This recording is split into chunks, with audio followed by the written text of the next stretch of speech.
Welcome to the UGC EPG Pathshala lecture series in computer science. In this series of lectures, we have been discussing about software engineering. This session will be a continuation of the previous session, which is to talk more about the capability maturity models. So, I present to you the same objectives as I have discussed earlier. So, the objectives remain the same.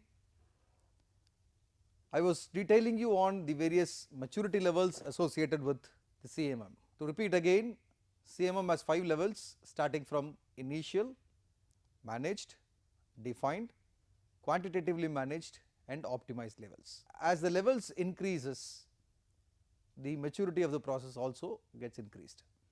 So, if we are satisfying the first level by looking at all the processes, if the processes are unpredictable, poorly controlled and has been reactive in nature, then it is at the very preliminary stage, which is called initial.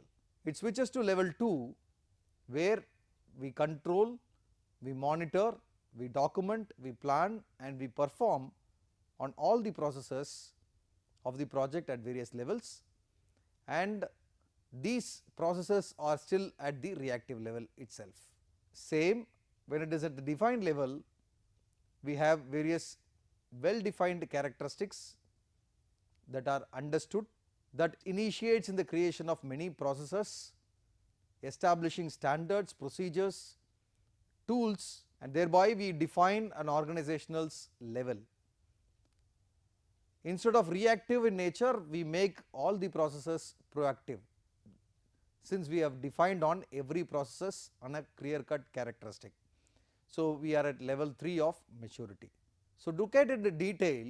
If we wanted to understand the measure quantitatively, processes need to be controlled using statistical and other quantitative techniques. There exist so many quantitative techniques which are associated to assess on the managerial capacity of all the processes.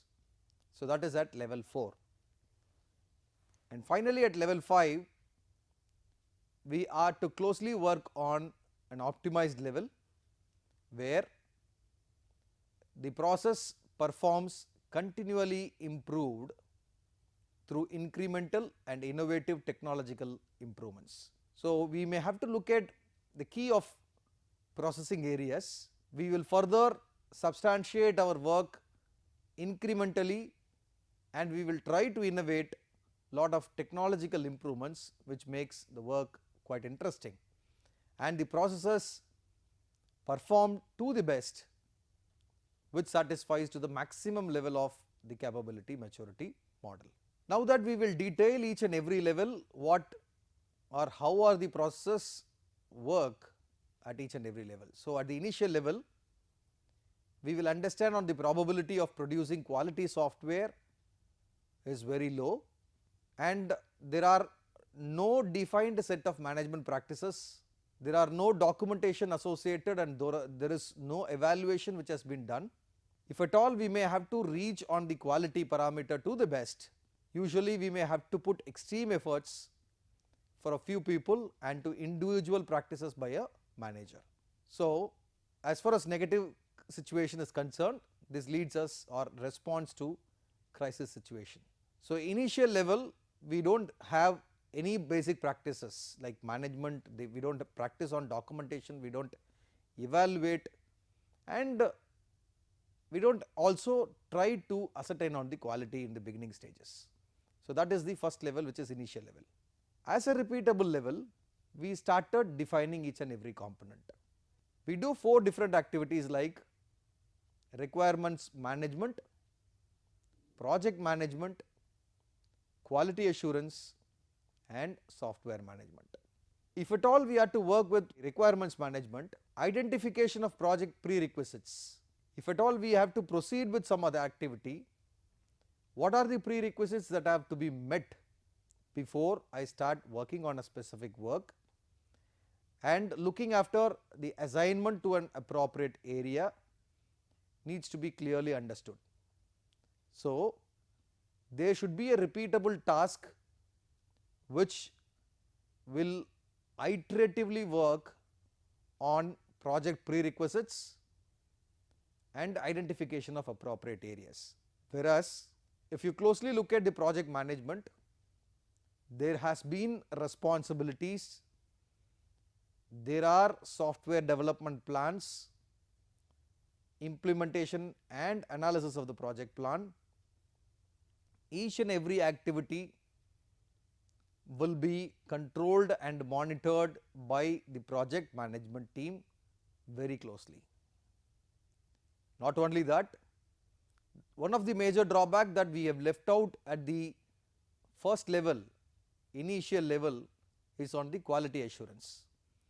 So, we try initiating or we begin on the quality assurance, where we compare the actual progress on the project with the project plan. With the repeatable level, we also manage the software by providing or necessitating collection of data, identification of elements of success and application to new projects.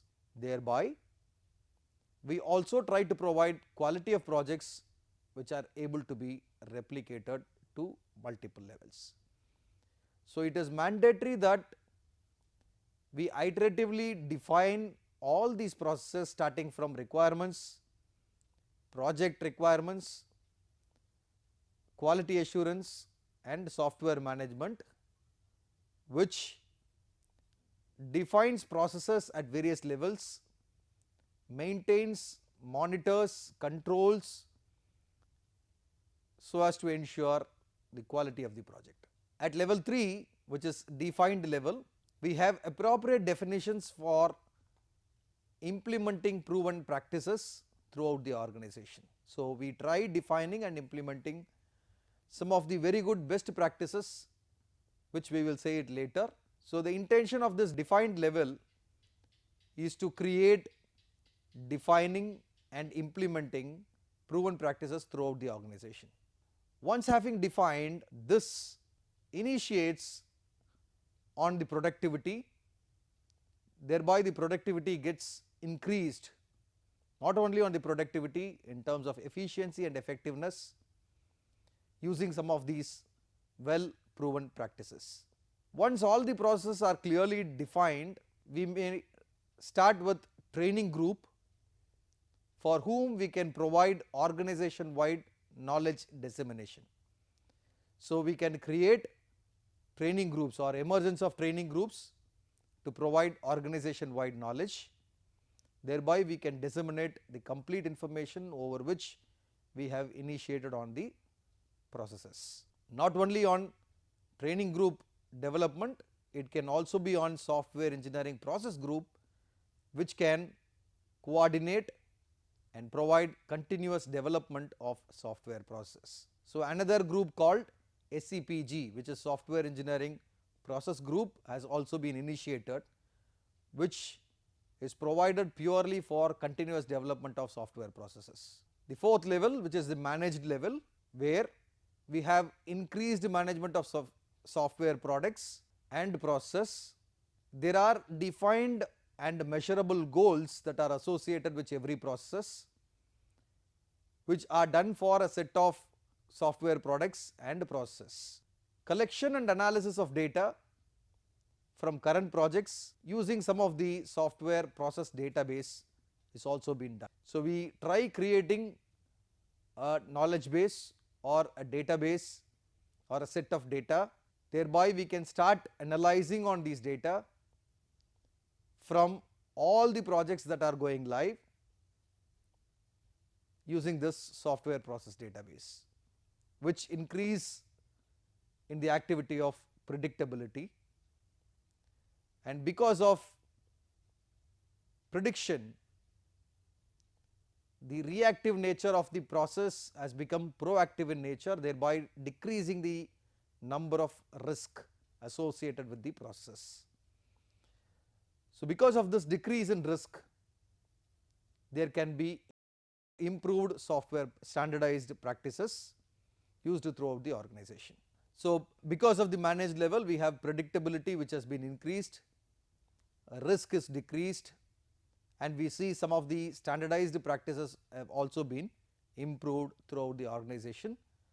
So, by where one level of maturity has been attained.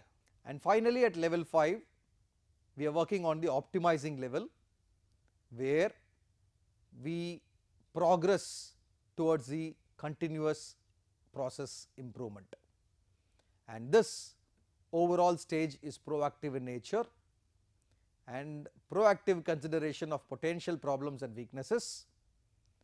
This tends to provide work to prevent defects. Not only that, this analyzes many such defects or problems and making adjustments to prevent reoccurrence. So, this is the primary stage over which we map with Six Sigma in common, where Six Sigma analyzes on the majority of defects which are proactive in nature, thereby improvising the process from 99% to 99.99%.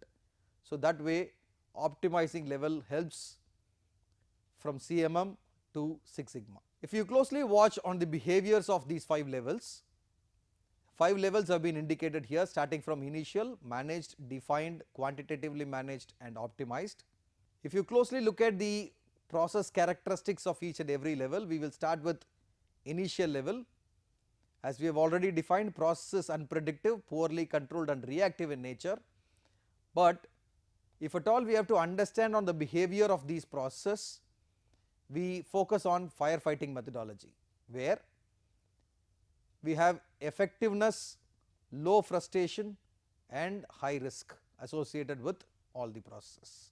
Likewise, when we are at the managed state, our characteristic that we have defined for managed state was process is characterized for projects and is often reactive in nature. But if you closely look at the behavior of all the processes at the managed level, we have over reliance. The confidence level on this particular level is higher when compared to the previous level.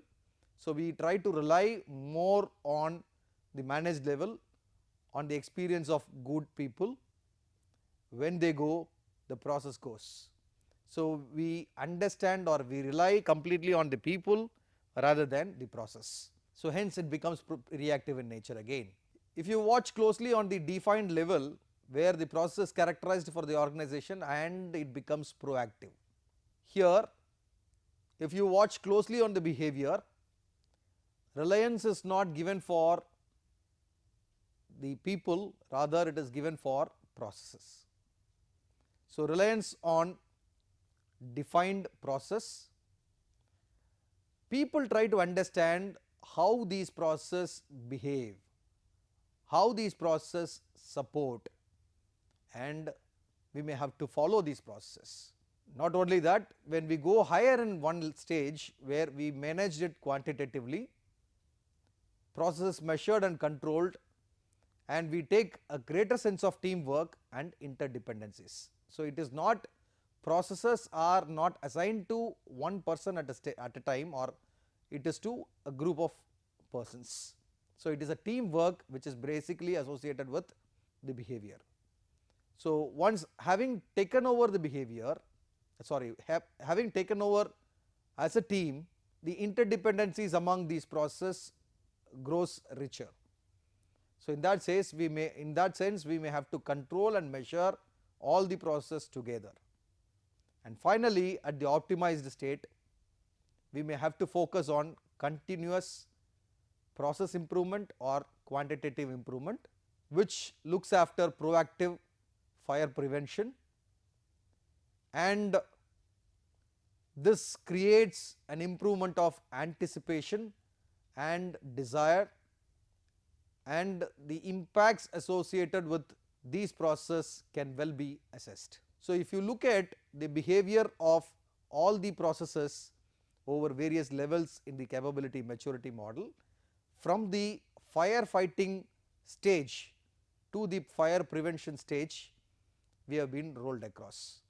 So, as of the firefighting stage, the defects associated with the process will be too heavy or high Rather, we will try disseminating on the fire prevention methodology, which tries to lower the number of defects associated.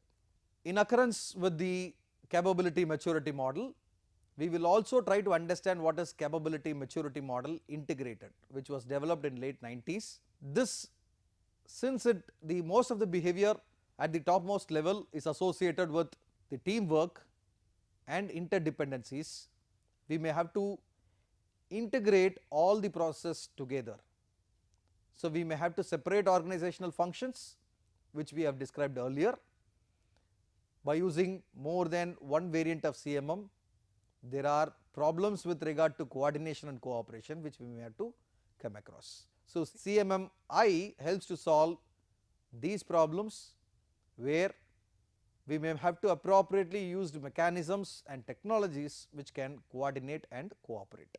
As I have already indicated, one of the basic reasons why we have gone for CMM is to indicate on what rather than how. The same becomes the drawback of CMM. CMM does not tell you how to achieve the goals, rather it defines what and not how. So, it is in reliance with the requirements management and not on the design part of it. So, organizations focus too much on next level as a target rather than improving processes. This CMM does not help to recover from emergency situation. It fights from fire, but then it prevents us from fire, but it does not get off from that situation. If you watch closely on some of the success stories associated with CMM, one of the success stories is some companies also have reached level 5 according to the CMM. If you look at Boeing Space Transportation System software, there has been 140% increase in general productivity, and the defects have been eliminated to release increased from 94% to the maximum of 100%. It cannot be 100%, but then we have indicated as 100% since because it is 99.99%. And there has been early defects that has been detected, which has been improvised to 83% because of CMM, and this is primarily because this is primarily a knock on effect. And one of the third strategy that we will look at now is on ITIL. Two strategies till now we have looked at, one is ISO, the second one is CMM. Now we will look for the third strategy, which is ITIL, which is infrastructure, IT infrastructure library, which is supposed to be a systematic approach to high quality IT service delivery. This ITIL also looks after continual improvement process with service operation, service transition and service design. So, this ITIL strategy tries to bridge the gap between these three as an initial case. So, this is a systematic approach to high quality IT service delivery, but these are well documented best practices for IT service management. This tries to provide common language with well defined terms associated with the strategy. ITIL is developed in the year 1980s by what is now the Office of Government Commerce. ITSMF also involved in maintaining best practice documentation in ITIL. This ITSMF is global, independent and not for profit organization. Some of the key concepts that are associated with this ITIL are: the primary and most effective component would be on a service. So, service is delivered with a value to customer by facilitating outcomes customer wants to achieve without ownership of specific cost and risk. For example, in the case of HFS backup service, it means that you have a unit of ITSS, does not have to take care about how much tapes, how many disks and how many robos cost, and you do not have to worry if one of the HFS stack is off sick or it leaves. So, any number of backups that is available because of ITSS services. We need not worry about whether a particular service leaves out or if it does not respond, we have an appropriate backup which is associated also. So, services are appropriately backed up. The other concept, key concept, is the service level, which measures and reports achievement against one or more service level targets.